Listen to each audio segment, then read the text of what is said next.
Assalamualaikum dan salam sejahtera. Kami daripada kumpulan 14, kami akan membentangkan analisis peranan ASEAN dalam menangani ketegangan di Laut Cina Selatan. Nah, saya Muhammad Kian bin Jairin, nomor matriks BA 22160874. Saya akan membentangkan 4 pengenalan.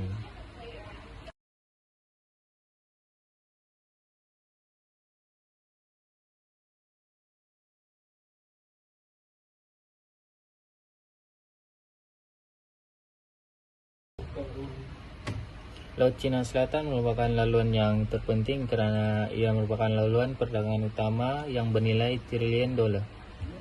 Ianya karena ia kaya dengan sumber minyak, gas asli dan juga perikanan. Namun begitu terdapat pertikaian wilayah. Contohnya seperti tuntutan bertindih antara China dan negara-negara ASEAN seperti Vietnam, Filipina, Malaysia dan juga Brunei. Ianya melibatkan isu kedaulatan, ekonomi dan juga keselamatan maritim. Seterusnya, China telah dituduh mengamalkan dasar regresif karena tindakan yang telah membangunkan pulau buatan dan penggunaan aset ketenteraan di kawasan tersebut, serta China telah mengeksploitasi sumber secara unilateral. Bagi persepsi ASEAN pula, ASEAN telah berusaha mengekalkan keselamatan dan kestabilan di kawasan tersebut, namun terdapat beberapa cabaran. Antaranya ialah yang pertama, sukar mempertahankan hak tanpa mencetuskan konflik, serta pengaruh kuasa besar seperti Amerika Syarikat. Terdapat juga keberkesanan ASEAN seperti ASEAN menjadi platform diplomasi dan kerja serantau bagi menangani kawasan tersebut. Seterusnya, inisiatif seperti deklarasi tata laku dan usaha membentuk tata kelakuan, yaitu COC. Namun, terdapat persoalan mengenai keberkesanan ASEAN karena perbezaan kepentingan anggota dan campur tangan luar. Peranan ASEAN dalam menangani konflik dan isu di Laut Cina Selatan. Yang pertama ialah ASEAN bertindak sebagai platform yang penting untuk dialog dan diplomasi. Dalam hal ini, ASEAN membawa pihak yang terlibat dalam pertikaian untuk bersama menangani konflik secara aman.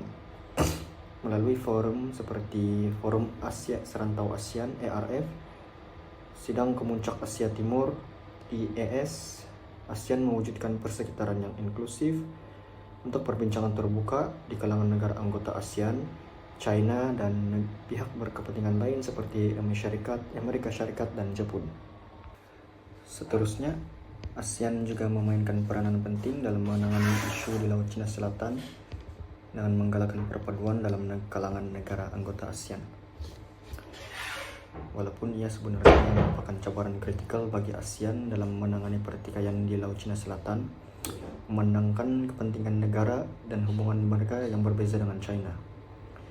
Walaupun menghadapi cabaran-cabaran ini, ASEAN secara konsisten berusaha untuk mengekalkan perpaduannya. Deklarasi yang dilakukan pada 2002 dan rundingan Code of Conduct yang sedang dijalankan menyerlahkan keupayaan ASEAN untuk meningkatkan pendirian kolektif dalam menangani isu tersebut. Selain itu, ASEAN juga memainkan peran yang penting dalam menangani isu di Laut Cina Selatan dengan meningkatkan keselamatan maritim dan membina kepercayaan dalam kalangan negara anggota ASEAN.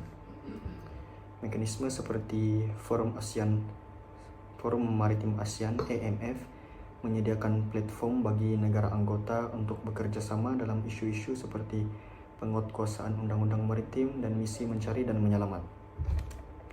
Inisiatif ini bertujuan untuk meningkatkan penyelarasan dan keupayaan di kalangan negara anggota ASEAN yang membolehkan mereka menangani cabaran keselamatan di Laut Cina Selatan dengan baik. Cabaran yang dihadapi ASEAN dalam menangani ketegangan di Laut Cina Selatan adalah kompleks dan melibatkan pelbagai aspek diplomatik, politik, ekonomi, dan keselamatan. Berikut merupakan beberapa cabaran utama yang dihadapi oleh ASEAN, yaitu perbedaan pandangan antara negara anggota, Negara-negara anggota ASEAN mempunyai kepentingan dan pandangan yang berbeza mengenai Laut China Selatan. Negara seperti Vietnam, Filipina, Malaysia dan juga Brunei terlibat dalam pertikaian wilayah dengan China, sementara negara seperti Thailand dan Laos lebih cenderung untuk mengutamakan hubungan ekonomi dengan China. Perbezaan ini menyebabkan kesukaran dalam mencapai konsensus dalam tindakan bersama. Antara kesan peranan ASEAN terhadap keamanan serantau adalah peningkatan kerjasama diplomatik. Pendekatan diplomatik ASEAN dalam menangani ketegangan di Laut Cina Selatan memberi kesan yang penting terhadap keamanan serantau.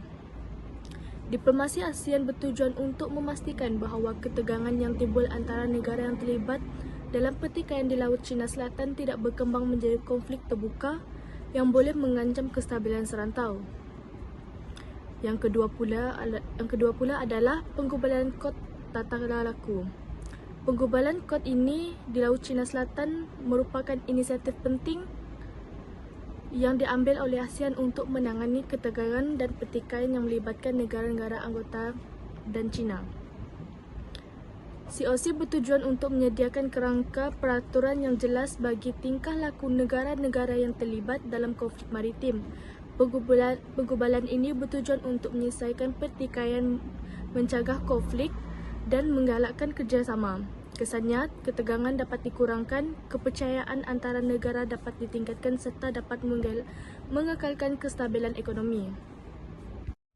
Oke, seterusnya saya akan membentangkan cadangan penambahbaikan yang perlu dilakukan oleh ASEAN dalam meningkatkan keberkesanannya menangani isu ketegangan yang berlaku di Laut Cina Selatan. Cadangan pertama adalah menjalin kerjasama yang lebih luas dengan kuasa-kuasa besar seperti Amerika Syarikat, Jepun, dan juga Kesatuan Eropah.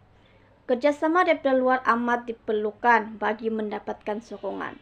Kuasa luar dapat menyokong ASEAN dalam forum dan juga dialog antara bangsa.